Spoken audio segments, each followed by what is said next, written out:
Ignition sequence starts. 6, 5, 4, 3, 2, 1, 0. All engine running. Liftoff. Liftoff.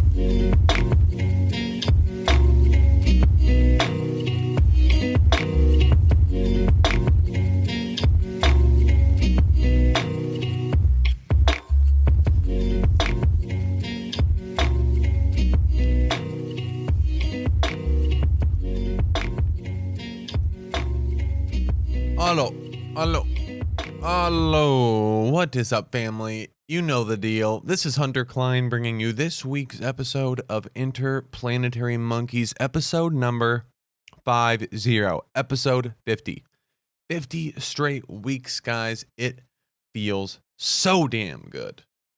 Things have been interesting for me this week. Once again, guys, here is the problem in my life right now. Not a problem, but the debacle I am in. And this debacle is, I have a very good idea, or I'm overly aware of my difference in mood from week to week because of this podcast. Both the writing and recording process of this podcast put my state of mind on a trophy stand for myself to look at. It is more so than ever in my life. You know, before I had this podcast, I didn't have that weekly appointment with myself to ask, how are we doing? How are we feeling? When I sit down every week to write for the podcast, when I sit down every week to record, I have a very good idea of how I feel, my mood, my state of mind, how it is compared to recent weeks. And this increased awareness is making me think that I'm somewhere on the spectrum of bipolar disorder. Now, is this probably the case? No, I think I'm just overly aware of it. And I think we're all, right, this duality, this constant swinging back and forth of your happiness and sadness and going from this roller coaster life that we've called it in the past. But it's just incredibly exhausting.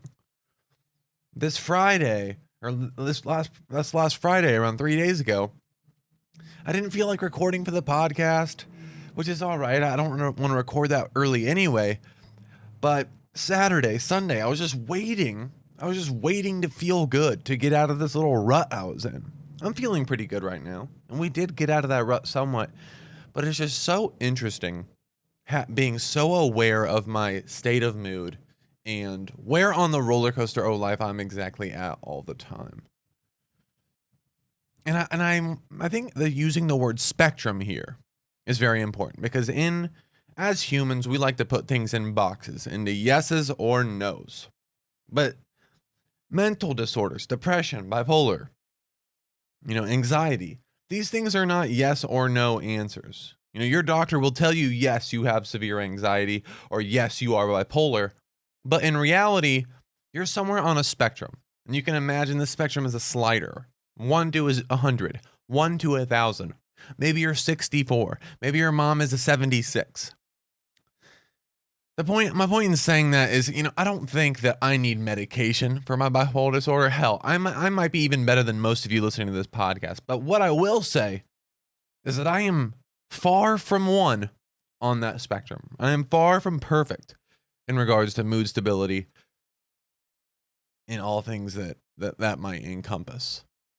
Well, let's get into it, guys. I've been having weird days and bad dreams recently. And the weird days may be coming from bad dreams. And what an awful way to wake up, guys. Bad dreams are the worst way to wake up. And here is why. Why is it that anything and everything feels like the end of the world in a bad dream, guys? I am serious. Why is everything in bad dreams so dramatic? I could have washed the white clothes with the colored clothes in my bad dream, and I will wake up with the anxiety of a wanted criminal with the CIA banging on his door, guys. What is that? I had a bad dream that I was tanking a high school course. I'm 23 years old. I had a bad dream that I was tanking a high school course, and when I got out of bed, I almost called my mom to apologize.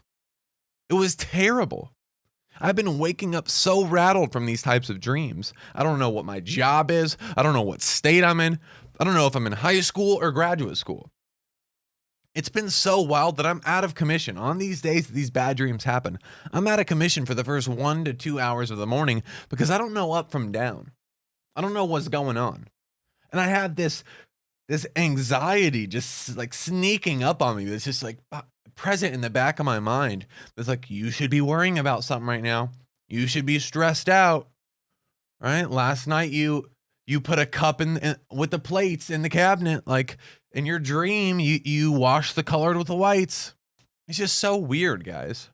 It's just so weird. Everything, these simple things, these simple occurrences and experiences and dreams are magnified and made to feel so dramatic, so much so that the anxiety from those dreams lasts into the early hours of my day. And it actually is starting to impact things. So I don't really know what to do about it. I also, talking about dreams, I also used to have a reoccurring dream as a child. Now, I remember looking into this, and we know zero about dreams, so everything from this point on is pure speculation. But I had a reoccurring dream that I'm sure if we analyzed for a good year or two, would have some pretty serious implications for my childhood and my life. Almost damn near every morning or every night, guys, I would dream that I was in a field. Okay, this is a very empty field. There was some corn in the distance, but I was on a dirt road. And I would walk maybe about 10 to 20 yards. This is so vivid in my head. And I would look over to the right, and at the bottom of a 10-yard hill would be a barn. And the door of the barn was a double-doored wooden door that had a hole in the middle. You can imagine a door that had it's very aged, maybe 30 to 40 years. This door has been rotting a little bit. And out of it, you know how wood naturally has some of those curves and spirals in it? Well, this is one of those natural spirals, but there was a hole in the center of it. And I would walk down that 10-yard little hill, and I would go to that door, those wooden, slightly rotted double doors, and I would look into the hole of that door. Every single night I would have this dream. I would look into the hole of that door, and I would see an eye, a gigantic eye. It wasn't a scary eye. It was kind of intimidating, but it wasn't a horror eye. I didn't feel like I was endangered, but it was an eye that almost seemed like it was trying to show me something. And then that eye would turn to millions of boxes, and each box would have a completely different thing going on in it. In one box would be a woman talking. In another box would be a game of Tetris going on. In another box would be a game of ping pong happening, and so on and so forth. And my vision would be completely filled with millions of different random things happening in them. And this would happen every single night, guys, to the point where I would go to bed, laying in bed the night before, I would count on it. Or I would know it was going to happen. It would happen. It's not like if I thought about it, I'd psych myself out of it and I wouldn't be able to get it. No, I knew it was coming. And how interesting is that, guys? That a reoccurring dream like that, it can't be random. Right? It has to be happening for a reason, whether it be like an experience I have, the way my brain thinks. And honestly, now that I'm fleshing this out right here on the pod, I think I need to analyze this a little more. So I might look into it. I might draw some pictures of it, see if I can't recreate it, and see what's going on. And speaking of drawing, I don't know if y'all saw my Instagram post, but I'm about to pop off in the illustration industry. I saw a TikTok of someone drawing on grid paper, and it was the most satisfying thing I've ever seen in the world. And I used to get compliments from chicks in my art classes in kindergarten for being a bad artist, so I figured not why try my hand at this craft. Okay. So I got some grid paper and an assortment of markers, and now it's time to create magic, friends. Straight up. $10,000 a pop per piece of work to start. I know this is steep. But that's really taking into consideration my improvement that will happen over time. Because every time I step into the creative, artistic workspace, I'm there to improve. And then, of course, inflation. Now, how is inflation relevant here, you might ask? You'll see. I'm not really sure, but I have a feeling that you'll see. So 10K a pop is pretty steep. But overall, guys, this drawing process, this artistic process is relaxing and meditative. I've noticed it increase. This is kind of BS. I don't even know why I'm bringing this up, but I've noticed it increases the steadiness of my hand, so my handwriting is better. That's pretty dope. A very instant result and very a gratifying result right off the rip. But overall, the process of creating art for me is just really relaxing, like anything. And there's something about creating, guys. There's something about creating, whether it be vocally through a podcast or visually through Photoshop on your computer or through your hand on a drawing on a paper, that is very, very relaxing for me. And I've always wanted to get into art. So I figured out why I hit up Amazon and let's try some things out. And yeah, I always just, anything that's creative, anything that allows me to leave a mark on the world, to filter the world through my brain, whether it be a shitty drawing of a boat on grid paper with some $10 markers or an hour podcast episode, anytime that I can filter the world from my perspective and create something that I can leave in the world and that has a chance to last, I will. I think it's beautiful. I think it's one of the most important things ever. That much should be obvious because we've been doing this podcast for damn nearly a year. Other things that have been going on, guys. Cyber Monday shopping. This is this Tommy Hilfiger shirt is one of a few shirts that I added to my repertoire of clothing. Okay. Was it a responsible move? Absolutely not. Do I feel guilty about my purchases? Absolutely. But it's been damn near 6 months since I've bought anything for myself. You know? My clothes are shitty and limited in selection. My car is shitty. I'm eating fucking Target beans every day. Guys, I need something new and nice. You know, I need something tangible. All right? Something to get me through. Something to treat myself a little bit. I haven't taken a day off of work or day off of anything in forever. I don't even own any white tees anymore. I own desert orange t-shirts. Okay? So I don't know. It probably wasn't the best move, but I need to feel good from new things.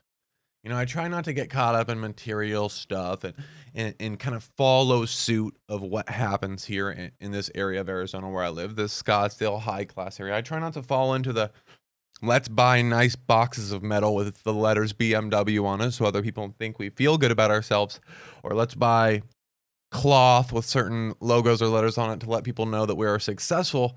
But there's something about it, guys. There's something about knowing that I have some nice cloth on and it just, yeah, you look good, feel good, perform well. That's what my baseball coach used to always say to me, or my football coach. And, you know, I think it applies to the real world as well. It feels good.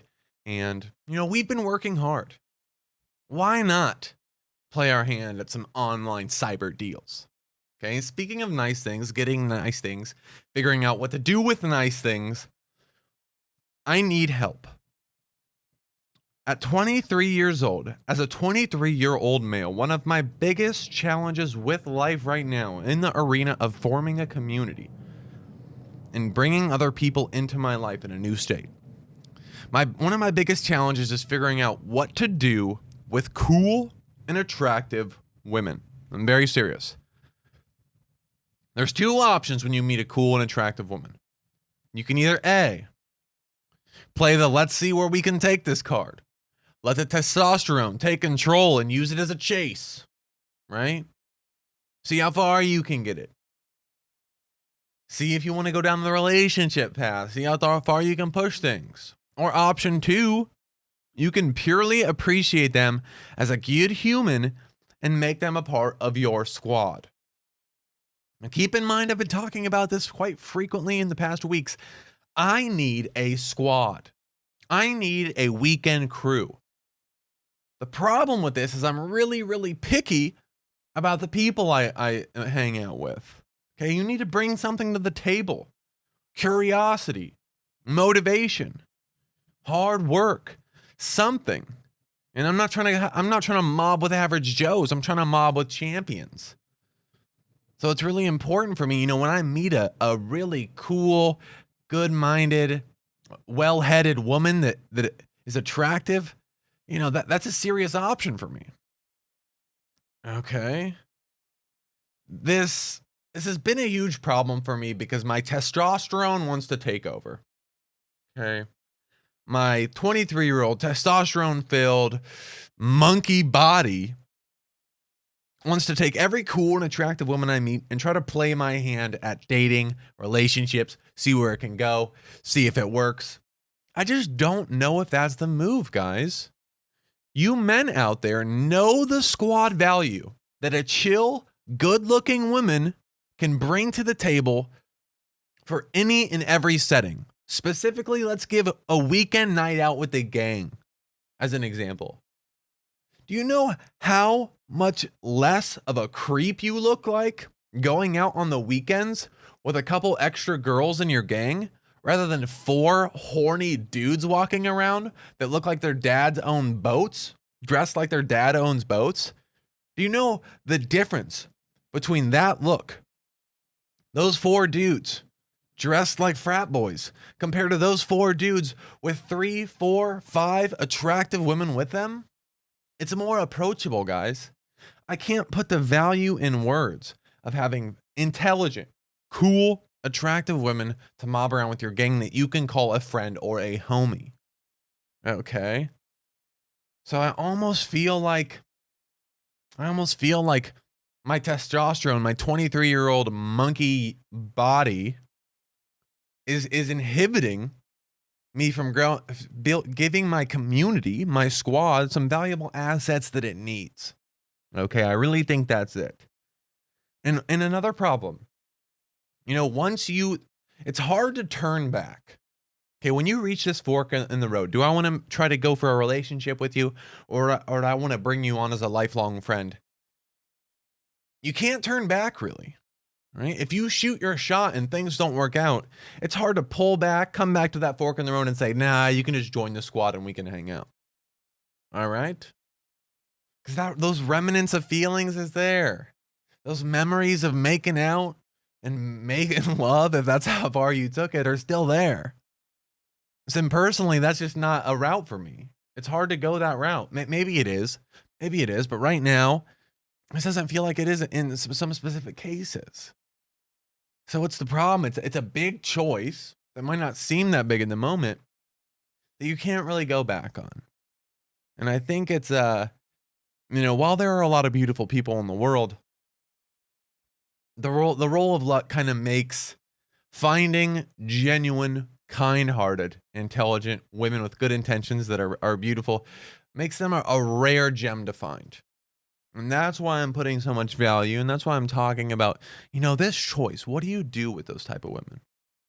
What do you do with those type of women? Because it's not an easy choice, especially when you're 23 years old and testosterone is boiling out of your ears. Okay.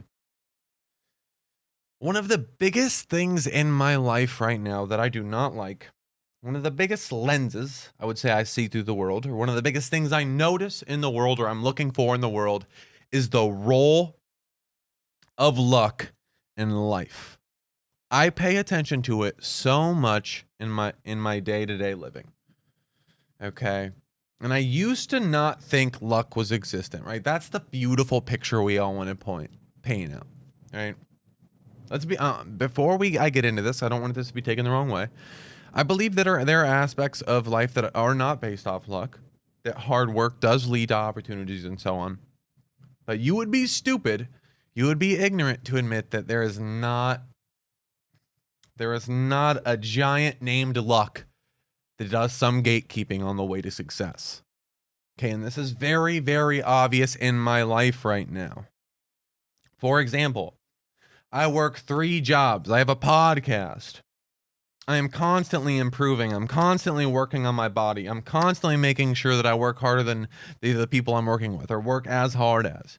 I'm busting my ass, producing genuine content, doing everything I can.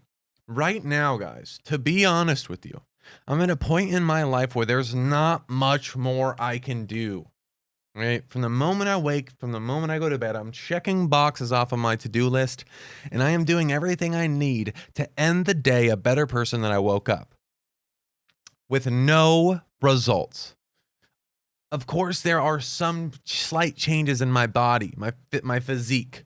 There's some slight changes in my mental capacity, my ability to perform in the classroom and on the podcast.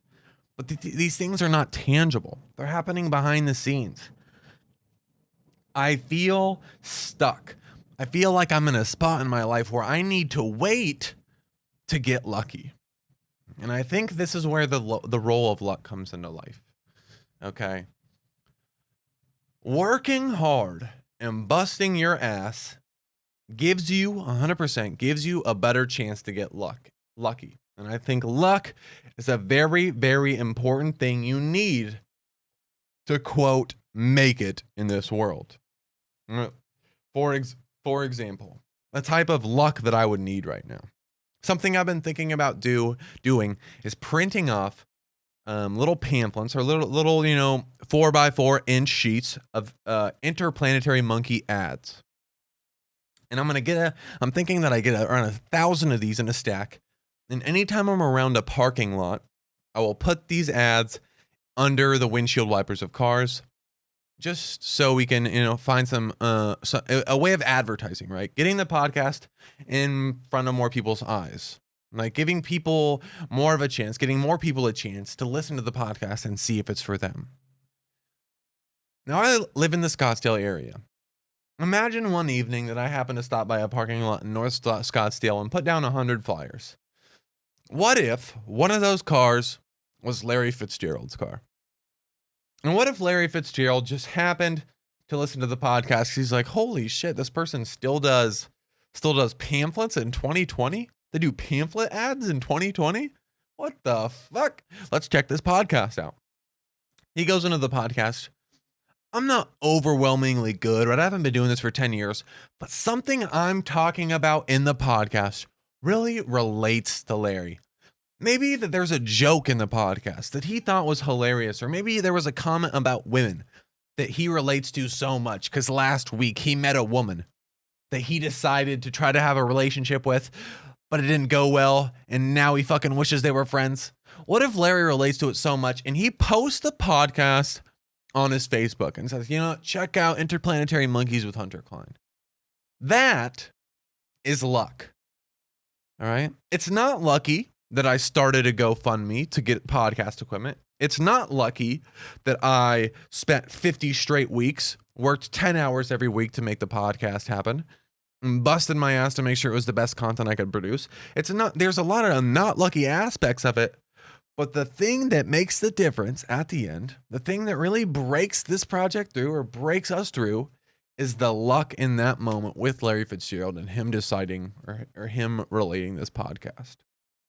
And that is the type of moment I feel like I'm waiting for, guys. Because again, I'm busting my ass. I think it would be ignorant to say that I can't work harder. There are a couple hours, some days where I am lazy as shit, where I'm watching YouTube videos that I know I shouldn't be, where I don't want to go to the grocery store and it's 10 minutes away. I still have these aspects of my life, but still I'm doing a lot. I would even go as far as saying I do much more than the average human. And I can't help but feel like I need some type of lucky moment, some type of lucky card to be pulled, someone to run into a specific person, to have the ability to make a certain connection. And this feeling of the need for luck I have is fucking with my perspective of the world, and it's causing me to look negatively at certain people and certain habits, guys, and I don't really like it that much. And what I mean by that is this.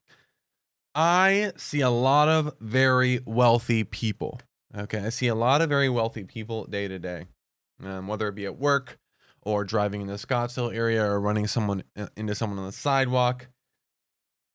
And some of these people, guys, aren't very intelligent. I don't mean this in a negative way, but aren't very intelligent. And when I meet someone like this, and I have this overwhelming awareness of the need for luck in my life right now and the role that luck plays, I can't help feel like these people just got lucky.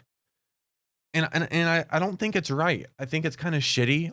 And I think I'm not giving people enough credit. But where I'm at in life right now, this grind, I think I'm getting tired, and I'm just starting to judge people. I'm starting to judge people. I'll see someone with a Porsche that is not articulating their words to me very well, and they don't seem like they have it together, and they don't seem confident. And I'm just like, how did you get this? What did you do to get this? What aspect of luck? How did luck play a role in this? Right? I don't know, guys. I don't like it very much. I don't like it very much at all. I don't know. Especially being in an area like Scottsdale where a lot of people grew into money, were spawned into this world quite literally in a mansion. Yeah, it's just the role of luck in life. The role of luck in life, guys. And I don't want to have this aspect. I don't want to have this feeling that I need a lucky break. I need a lucky moment. Because it takes away from the point. Right? It takes away from, this isn't about making money. This isn't about recognition. This isn't about attention. If this podcast, for example, if this project, if my career, these passions I'm pursuing, if they were about attention and fame and money, I would have given up on them a long time ago. Passions that are started through drive to be looked at more and to get attention more and to get money are generally very, very unsuccessful, because people can tell that it's not genuine. People can tell it through your music, through your talking, through your work, that it's half-assed, that you're not really passionate about it, that you're in it for the wrong reasons. So that's not why I'm in this. And I don't know why I still want this lucky break that busts the podcast through. It would be nice to financially be able to live off this podcast, but do I need it? I don't think so. To date, guys, I have not made a single dollar off this podcast, and that's partially my fault for not trying to make ad revenue, but also it's a hobby, guys, and I want to keep it pure for now. Pure for now, and quite honestly, I don't think I'm good enough yet. I don't think I've put enough reps. I don't think I've put in enough hours and minutes to consider myself someone worthy of giving money for this. So that's why I've laid off of promoting the patreon.com/hypmonkeys. That's why I'm not doing ads. I just think we need more time. This isn't about money. This isn't about attention. This is about trying to impact people's lives in a very good way, guys. So yeah, I need to get this bullshit out of my head. I need to stop thinking about the world like this. I need to stop waiting for something to happen. And it's just, the reason I'm going through this right now is because I've been grinding my ass off for about a year or two now here in Arizona with very, very little tangible results. No arbitrary trophies or arbitrary pieces of metal that have some random words written on them that make me feel better about myself. No degrees. No big opportunities or big people met. It's just been very, I know we're doing better. I know our body's changing. I know we're incredibly more intelligent than we were 2 years ago. But it's all happening behind the scenes. And God damn it, guys, I just need to be patient. Let me shut up on this. What happened last week, guys?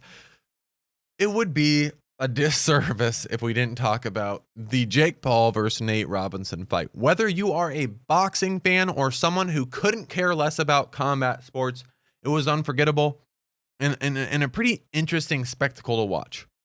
Mainly because the knockout putting Nate Robinson to sleep was so insane, cartoonish, and over the top that it was spreading across the internet like COVID-19 in meme form for a couple of days. This coming into this Monday, the release of this episode, things have calmed down, so good for this man. But the couple of days following that fight, pictures of Nate knocked out cold against the mat, photoshopped into a Tempur-Pedic mattress, were on ads all over across the internet, and it was absolutely hilarious. People were doing the Nate Robinson challenge on Instagram, where they photograph themselves face down on the floor, and on it goes, guys. The memes were crazy. They were spreading everywhere. This fight ascended combat sport fans. It went into pop culture. And yeah, it was nutty. You know, it's getting insane amount of press, and I just cannot imagine what Nate Robinson was going through. Or I wonder if he's still going through it. Things have died down. The internet has kind of lost or forgot about it. But I'm sure, at least for those first few days, he was staying very, very far away from the internet, because that type of feedback is not healthy for a human brain. You know, we're not made for that. But here is my main question for Mr. Nate Robinson. Why would you ever take this fight? Why would you ever take this fight?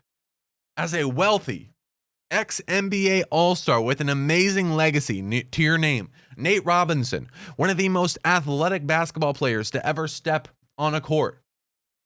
One of the most disadvantaged players ever, considering his height compared to the average NBA star, who excelled, won slam dunk competitions, and just changed the game, inspired small people everywhere. What do you have to gain from boxing a YouTube supervillain star named Jake Paul? Guys, you have nothing to gain. We all know this guy's an athletic freak. We all know Nate Robinson's an athletic freak of nature.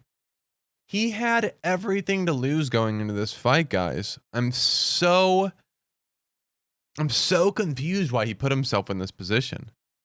And unfortunately, Nate did have everything to lose, and Nate lost to the most extreme extent.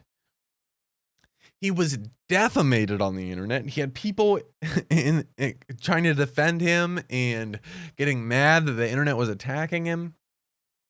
Guys, someone said this, and I think it's an amazing quote, and it's being somewhat popularized. You can play basketball, you can play football, but you cannot play fight, guys. This stuff is real. It is raw and barbaric. And hopefully this public humiliation of Mr. Robinson sets all these wannabe fighting celebrities head straight. Everyone wants to be a fighter until you see a man damn near lose his life in the ring because he wasn't properly prepared, because he didn't take it seriously enough, because he wanted to catch a headline and a couple bucks. So I don't know, guys. I don't really agree with that decision, and I value brain function way too much to ever put myself in that situation, unless, you know, we're talking about millions of dollars, of course. Everyone's got a price tag, right? And of course, the Mike Tyson comeback, which followed the Jake Paul Nate Robinson fight. Now, I'm not interested in talking about the fighting itself. We're not turning this podcast to Below the Belt. If you want an analysis on the fight, go watch Below the Belt with Brendan Schaub. It's a fantastic show, podcast. But it was cool to see grandpas throw jabs at each other. I want to talk about Mike Tyson's attitude and motivations behind this fight, because he made them very clear in the press conferences before and after. Now, of course, he made money from this, right? But Mike Tyson has plenty of fucking money. So let's get that out of the way. The monetary gain is probably minimal for him. His post-fight press conference was beautiful. His mindset now is inspiring.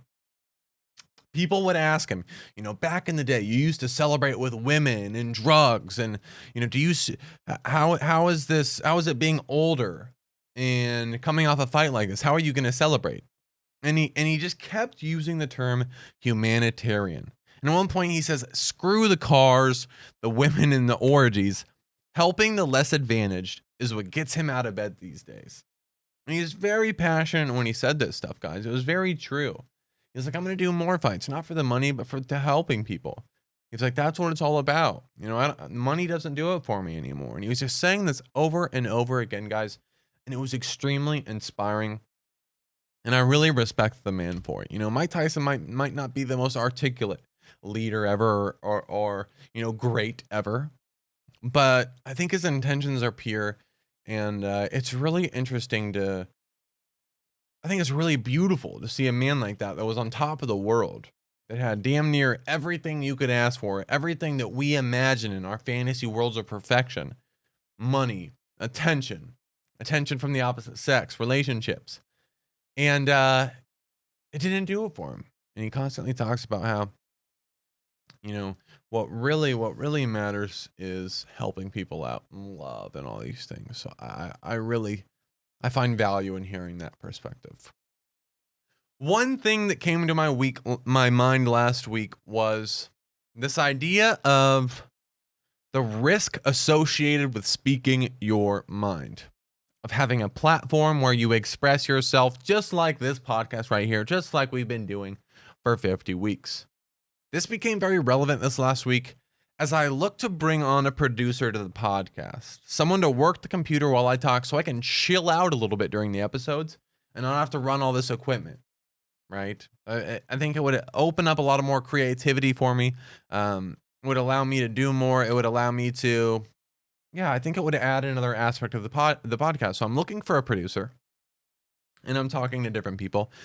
And one of these potential producers brought up the worry of, I have career aspirations and I don't want to risk them by getting involved with such free-flowing expression pretty much.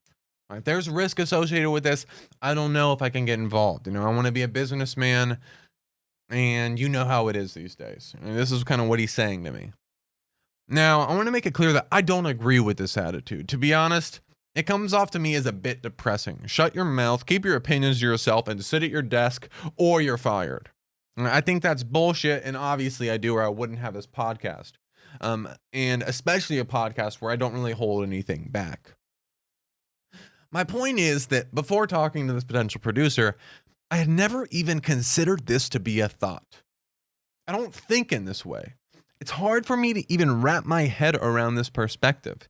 The avoidance of self-expression to preserve your career and public image. Now, I'm not trying to stand here and say, look how courageous I am. Freedom of speech thou not be suppressed. But apparently, this project, this podcast is a courageous endeavor. While I don't look at it this way, it really is high risk in our current world. And it is courageous to get in front of this mic every week and post my opinions to the world. So I feel like I need to bring it up. Let's get this out of the way, okay? Because I don't think there is some truth to it. And what I mean by this is there are two ways to express yourself. Obviously it's a spectrum. There are not two ways, but I'm going to put it in two arbitrary boxes to make this discussion easier. You can express yourself honestly. This is number one. Express yourself honestly, logically, and with good intentions. You might be talking about conspiracy theories. You might be talking about being a flat earther. But you are honest and you have good intentions behind it, and that's obvious through your communication. This doesn't mean everyone will agree with you or that anyone will even enjoy listening to you, but they will have respect for you in the process because they can tell you mean well. All right. I think that's one way of communicating, of self-expression. And then I think there's a second way, and that is just being a hooligan. Your intentions are shady. You're causing problems. You're trying to cause friction. You're going against the grain for attention. You're trying to get clips and catchy headlines and things to get noticed. And in the same way you can tell when someone's being honest, genuine, with good intentions, I believe you can tell when someone's just being a hooligan and trying to stir the pot. Now, I understand not bringing someone into your business or giving an employee a warning if they are being a hooligan. If they have a podcast similar to Alex Jones' Red Flag, right, where his podcast isn't called Red Flag. I'm just saying it is a red flag. Alex Jones is very, very, he's a firecracker. He's unpredictable. He's outlandish. He talks about conspiracy theories. He doesn't back up his facts. He doesn't really give a shit about intentions or where it goes. That's a risk for a business. I understand not bringing someone like that. Also, if it's a mental health company and someone applying cracks jokes like Tim Dillon, it might not be the best look for your company. I understand this. These are business choices. They have to be made. It's unfortunate, but they have to be made. But imagine not bringing me into your business because of what we are doing here on this podcast. Can you imagine me not getting a job because of interplanetary monkeys? Now, don't get me wrong. I think this would honestly be an awesome story for the podcast. young man lose his job because of introspective podcast. I mean, free advertising. It adds to the story, the adventure that is IP Monkeys, and I think it would be fucking awesome, to be honest with you. But a world in which the content I have shared to date challenges my job security is a world that I do not want to live in. That is absolutely ridiculous. The reason I say this is because the intentions of this podcast, the point of this podcast, are very clear. You can watch one episode and realize we are outward processing. We are very introspective. We're trying to gain lessons. We're trying to move forward. We're trying to challenge perspectives. We're trying to learn new things. And the idea that someone would listen to this and feel like it would challenge their business is absolutely ludicrous to me. But the risk is there, right?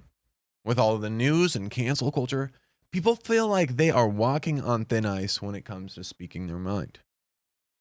Thus, more of a reason for us to be here. We are blazing the trail, or that's what I tell myself to fall asleep at night anyway.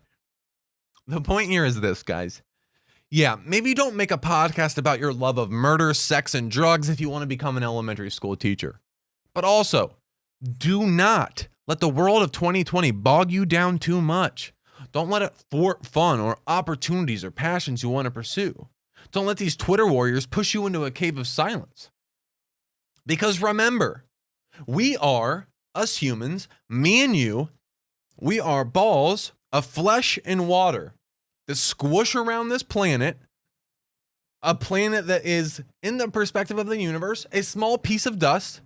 And that small piece of dust is flying 52,000 miles per hour around a giant fucking fireball in the middle of a very, very enormously large galaxy. Okay? My point is, don't take yourself too seriously, friends. Relax. Have fun with it. Okay? And if some self-indulgent egomaniac doesn't want to be friends or doesn't want you on his team because of how you look at the world, of how you express yourself, then don't sweat it, because that human is living a half-assed life with a limited and crippling perspective. And that is really how I feel. I probably could have said it nicer, yeah, but that's really how I feel. The world needs more honest and logical perspectives, guys.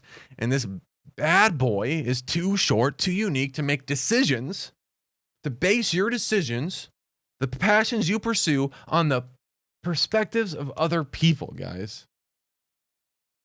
All of this is a roundabout way of saying, yeah, the podcast is risky. Yeah, self-expression is risky, but who gives a fuck? Because the alternative is folding. The alternative is giving in and just sitting in your fucking corner, sitting in your cubicle with your head down, afraid that someone points a finger at you. And that sounds like bullshit. Damn. I really liked that, guys. I really liked that. Some current events, guys.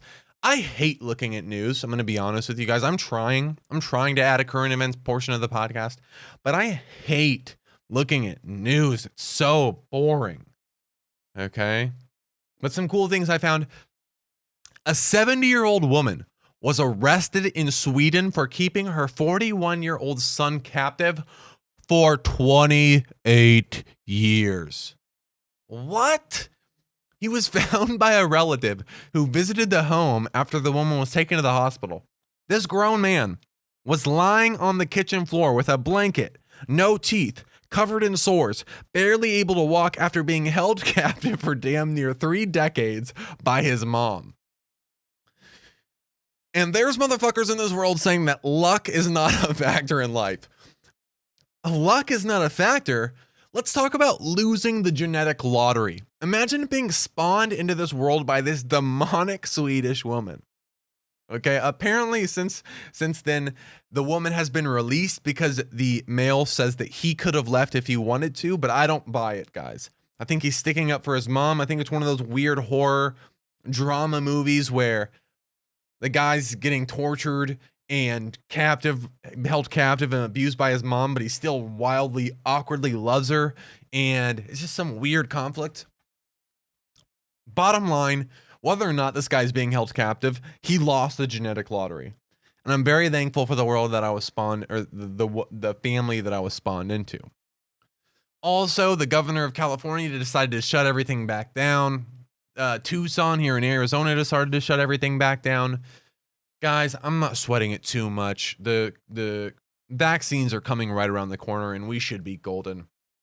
And yeah, I mean, yeah, I think maybe it's the best move in certain places. I don't know, guys. Everyone's got it. My family had it. I'm pretty sure my entire family had COVID, and everything was fine. So I have a very interesting perspective on it now. Be safe, wear masks, whatever.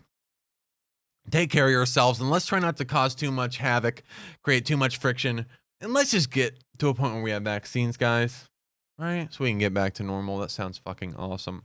A second stimulus check is in the works, so keep your eyes peeled for that. Who knows when it will happen or if it will happen, but at least it's in discussion, and I know a lot of you have money on your mind. You know what I mean? Okay. Also, China is doing genetic engineering to create super soldiers. The future is going to be wild, guys, whether or not this is legit right now.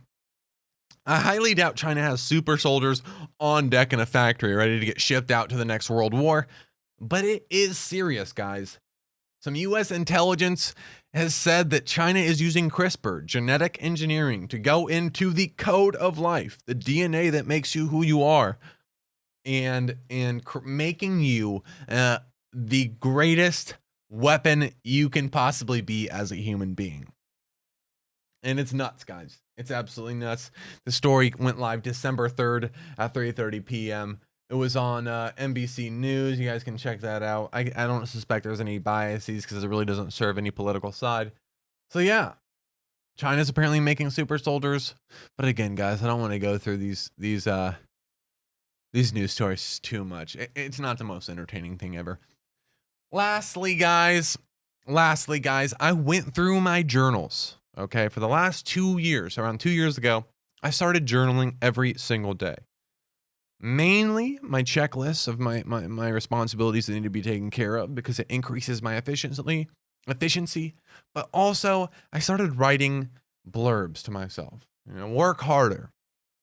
Anything from I've been depressed the last couple of weeks to your abs are falling off. These are the types of things I write in. And I went through my journals, my old journals, guys, and I will tell you, journaling is one of the best decisions I've ever made in my life because I'll be able to do this for the rest of my life.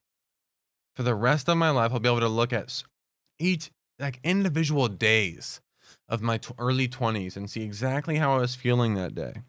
What was I thinking of? What was I working on? What was I slacking on? What was I doing in school? What was I struggling with at home?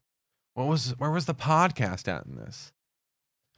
Overall, I am documenting a lot of my fucking life, guys.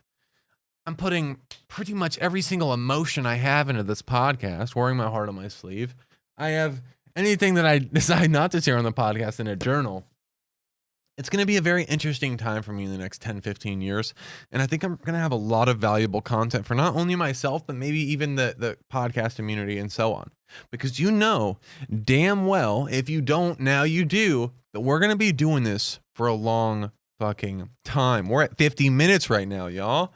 We're at 50 minutes. And the first IP Monkeys over 50 minutes long. It's only right because it's episode 50, y'all. Episode 50.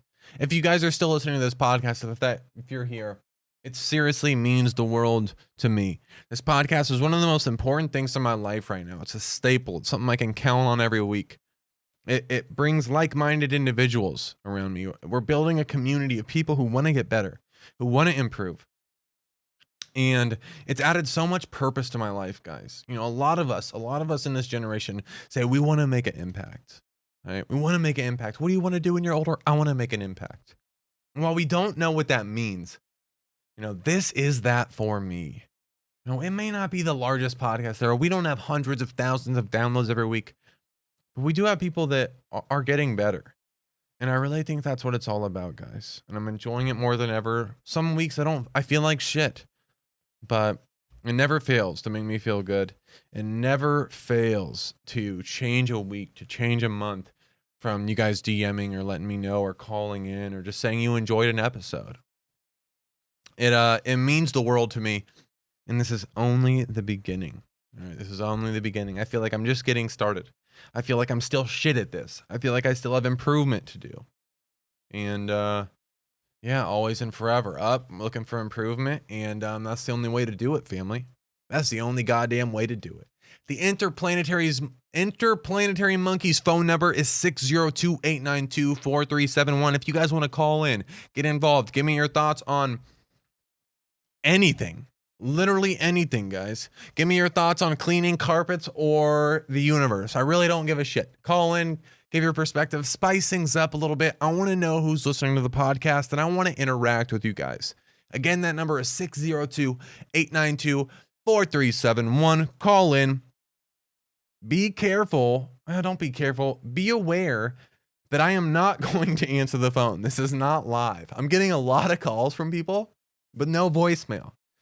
You have to leave a voicemail because I am going to play back the audio and listen to it for the first time on the podcast recording, probably Sunday, the day before the episode goes live. All right, guys. Once again, much love to you guys. The longest episode today, episode 50, a huge milestone for us. We're moving, we're getting better, and we're constantly growing, guys. And we're constantly having fun. That's what really matters, all right? All right, family. That's it for this week's episode of Interplanetary Monkeys. This is Hunter Klein, and you bet your A, you'll hear from me next week. Peace, peace.